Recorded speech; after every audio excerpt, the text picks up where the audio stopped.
Saudara, Jakarta dicap sebagai kota dengan kualitas udara terburuk lantaran dalam beberapa pekan terakhir disebutkan bahwa kualitas udara Jakarta terpantau tidak sehat. Gitu. Benarkah demikian, saudara? Dan apa yang kemudian harusnya dilakukan oleh pemerintah untuk mengatasi masalah ini? Kita perbincangkan hal ini bersama dengan saya sudah hadir Direktur Pengendalian Pencemaran Udara KLHK, Ibu Lukmi Purwandari. Ibu Lukmi, terima kasih sudah bersama Nilu, sehat selalu.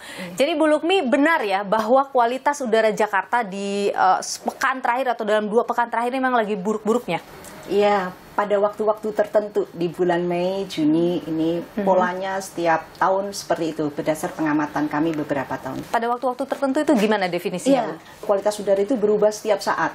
Kadang jam segini baik, tahu-tahu nanti jam 12 siang kondisinya tidak sehat seperti itu karena banyak pengaruhnya. Ada faktor-faktor yang mempengaruhi. Ada masalah angin, musim, faktor-faktor itu juga ada selain tentu saja sumber-sumber pencemar yang ada. Jadi kalau Mei Juni faktor yang paling besar mempengaruhi apa, Bu? Ya, kalau dilihat polanya itu adalah siklus musim dan angin yang bertiup, yaitu angin timur. Nanti dapat kita lihat di aplikasi atau website yang kita miliki. Website ispu.menlhk.go.id. ISPU itu adalah indeks standar pencemaran udara yang memang dibuat standarnya itu oleh KLHK ya, Bu ya. Kalau hari ini, Bu, bisa kita lihat tidak seperti apa kualitas udara Jakarta? Boleh. Nah, inilah peta wilayah Indonesia ya. Ini bergerak nih angin ya, Bu ya? Angin, iya. Ini gambar yang biru, kuning, hijau. Ini adalah stasiun pemantau kualitas udara yang dimiliki oleh KLHK dan warna-warna ini menunjukkan nilai dari ISPU atau Indeks Standar Pencemar Udara. Ada berapa banyak titik pemantauan di Indonesia? Klasifikasi, titik pantauannya ada 56 yang tersebar di Indonesia. Ini warna biru, ini menunjukkan kondisi sedang atau moderat, dan ini tidak sehat, itu warna kuning. Kalau baik warna hijau. Sekarang kita lihat ini. Coba kita lihat, ini ada titik-titik kuning ini sepertinya. Iya. Ini itu di mana? Ini Jakarta. Sekarang ini real time, saat ini adalah 8.36 gitu ya. Ini yang terjadi, Bu, warnanya kuning. Iya, itu tidak sehat. Terus karena nilai ISPU-nya adalah 111. Ada juga parameter kritis SO2, itu maksudnya apa, Bu? Ya, parameter pencemar yang tertinggi yang mempengaruhi nilai ISPU. Jadi nilai ISPU itu dihitung dari 7 parameter pencemar udara yang diukur. Kalau SO2 itu? Ya, kandungan sulfur yang ada di udara. Pembakaran berarti? Biasanya iya. Pada umumnya kalau sulfur itu dari bahan bakar fosil. Seperti batu bara. Iya, batu bara. Jadi kalau misalnya kita lihat tadi yang kuning tadi itu SO2 yang mempengaruhinya, artinya apakah boleh kita katakan industri atau kendaraan? Iya. Kita boleh lihat lagi, Bu, ini boleh dijelasin lagi? Ini dapat kita lihat dari mana asalnya dan bagaimana dia berpotensi menyebabkan kualitas udara di Jakarta buruk gitu ya. Buruk di waktu-waktu tertentu di bulan Mei, Juni, Juli setiap tahunnya. Ya, kan dipengaruhi oleh temperatur juga ya. Arah angin, kecepatan angin, dan juga topografi. Ini dapat kita lihat ini, munculnya dari sini nih, seret angin terus mengalir ke sana, mengalir ke laut, terus ini kelihatan jelas, terus ini nanti mengarah ke Jakarta. Jadi kualitas udara ini juga dipengaruhi oleh arah angin tadi. Dan kalau kita lihat polanya dari Australia tadi, Bu? Iya, dari Australia melewati laut bisa belok ke Jakarta. Itulah yang tadi ya. Salah satu yang juga mempengaruhi dari indeks standar pencemaran udara Jakarta ini ya, Bu. Kalau dilihat dari partikulat juga bisa PM2,5. PM2,5 itu. Tapi yang paling besar mempengaruhi yang mana sih, Bu, sebenarnya dari 7 indikator itu? Atau semua dari punya standar yang sama? Parameter. Itu ya tergantung kondisinya. Kita tidak bisa memprediksi. Jadi yang saat ini misalnya jam segini yang dominan yang mana, tapi pada umumnya partikulat ya. Dan potensi partikulat itu bisa berasal dari penguapan air laut, partikulat. Bisa juga dari debu yang mungkin terbawa oleh angin. Tapi ini perlu penelitian lebih lanjut. Apakah debunya benar dari Australia? Di situ ada gurun juga ya. Harus ada penelitiannya tersendiri lagi gitu ya. Justru dari daerah-daerah sekitar Jakarta. Oke. Jadi kalau masyarakat menyebut bahwa buruknya kualitas udara Jakarta ini disebabkan oleh adanya kawasan industri di daerah-daerah penyangga Jakarta, terus kemudian juga karena masyarakat sudah mulai aktif lagi beraktivitas begitu, kendaraan mulai banyak lagi, itu menjadi penyebabnya, itu benar? Bisa juga penyebab baik buruknya kualitas udara itu macam-macam. Iya. Satu, ada bencana alam. Yang kedua, meteorologi. Ada lagi sumber-sumber pencemar, sumber-sumber emisi, sumber bergerak seperti kendaraan. Ada juga industri, itu menyumbangkan. Tata kotanya, banyak bangunan-bangunan, Itu juga menyumbang? Iya, juga menyebabkan nanti ada reaksi kimia. Jadi nanti bereaksi lagi menambah pencemaran lagi. Masyarakat kan bilang, Bu, bahwa beda nih kualitas udara Jakarta dari tahun waktu pandemi COVID sama sekarang memang lagi buruk sekali begitu.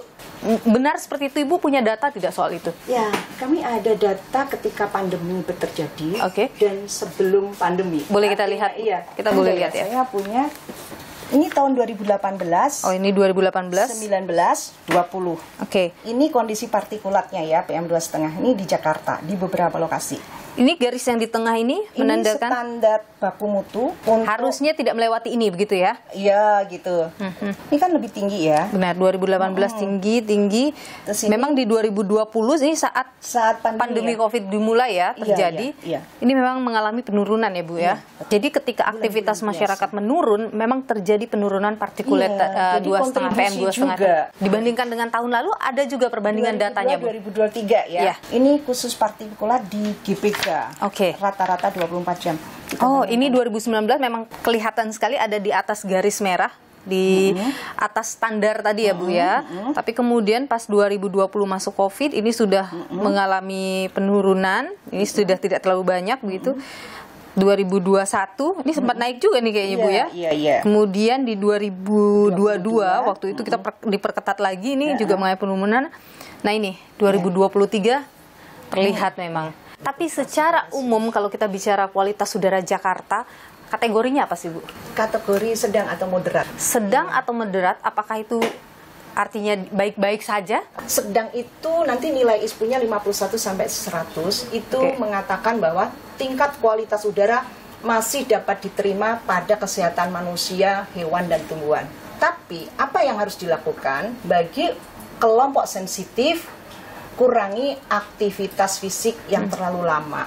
Jadi bukan berarti juga sehat gitu ya? Iya, tapi moderat. Moderat. Jadi untuk sensitif ya mengurangi aktivitas fisik. Tapi Bu, kita kan biasanya masyarakat itu mengakses untuk melihat kualitas udara Jakarta, ada membandingkannya begitu dengan negara-negara lain. Apakah bisa dilakukan perbandingan seperti itu, Bu? Setiap negara punya standar sendiri-sendiri terhadap kualitas udaranya. Dan itu tidak sama antar negara? Tidak sama.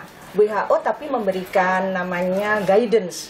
Setiap negara boleh menyusun standar sendiri-sendiri tergantung kondisi negaranya. Jadi parameternya Indonesia misalnya dengan 7 tadi, Iya. itu tidak sama mungkin dengan Amerika. Iya, betul. Pasti Tidak berbeda, sama. begitu Iya. ya, Bu. Ketika kualitas udara Jakarta terpantau seperti ini, Bu, apa rekomendasi KLHK?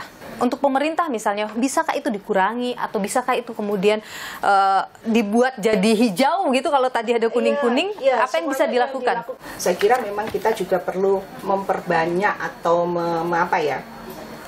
menyediakan fasilitas kendaraan-kendaraan massal, kendaraan publik yang ramah lingkungan untuk industri maupun untuk masyarakat. Jadi harus beralih ke bahan bakar yang ramah lingkungan. Karena negara sempat digugat, Bu, tahun 2019 lalu ya terkait dengan kualitas udaranya yang tidak baik. Iya. Itu saya kira ada positifnya. Artinya masyarakat sudah care, sudah peduli terhadap kualitas udara. Oke. Tapi tidak hanya cukup untuk komplain atau menggugat, tapi harus ada kesadaran bahwa kualitas udara itu yang menyebabkan atau faktornya banyak hal. Salah satu ya kontributor dari kegiatan masyarakat sendiri. Mobilitas dia semakin banyak menggunakan kendaraan pribadi yang tidak ramah lingkungan, misalnya pemakaian listrik, tidak hemat energi, Itu juga menurut kontribusi. Iya. KLHK juga punya program Langit Biru kalau tidak salah. Itu efektif kah, Bu? Efektif ya. Program Langit Biru itu sejak tahun 2022 intinya mendorong pemerintah daerah semua kabupaten kota di Indonesia untuk melakukan perbaikan kualitas udara. Ada 7 parameter di situ. Mulai dari peraturannya bagaimana, terus anggarannya juga dilihat. Ternyata nggak semua pemerintah di Indonesia menganggarkan untuk perbaikan kualitas udara. Ada banyak? Iya, banyak. Parameter lainnya seperti 3 tadi ada pelibatan pemangku kepentingan. Jadi memang harus melibatkan semua stakeholder. Betul. Apalagi saya juga mewawancarai warga yang mengalami sakit anaknya sampai harus dirawat karena mengalami masalah pernafasan akibat menghirup udara Jakarta yang disebut tidak sehat itu, Bu. Ini juga harus jadi perhatian, jadi PR dan utang pemerintah kepada masyarakatnya. Ibu, terima kasih sudah berbagi pandangan di Niluh. Ibu Lukmi Purwandari, Direktur Pengendalian Pencemaran Udara KLHK. Terima kasih, Bu, sudah berbagi pandangan di Niluh. Sehat selalu.